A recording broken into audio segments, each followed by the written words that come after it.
السلام عليكم ورحمة الله. النهارده إن شاء الله شطبنا الركنة اللي قدام منكم ديت.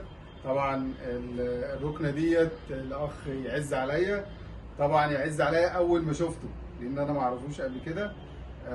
فهو سمح لي إن أنا أصور في مكانه، في المنزل بتاعه، شقته. طبعا الحاجات ديت بتبقى نادرة وهو اللي بيصورني طبعا، الأخ أحمد الله يخليه. زي ما انتم شايفين كده. طبعا الارتفاع بتاع السفنج دوت 20 واعلى من 20 مع الفايبر والكلام ده. الكثافه بتاعته 45 انا شغال شله بيها. طبعا فوق منه طبقه تطريه اللي هي الهايبر بتاع حوالي 6 سم، فوق منه الفايبر الهولو ماشي، وفوق منه فايبر رول ماشي.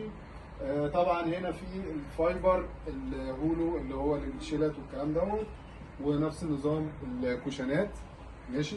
طبعا انا بختصر الوقت عشان خاطر الراجل برضه عايز ينام وانا عايز انام انا كمان ماشي. فده كان فيديو على السريع كده، ويا ريت ما تنسوش تتابعونا، والسلام عليكم ورحمة الله وبركاته.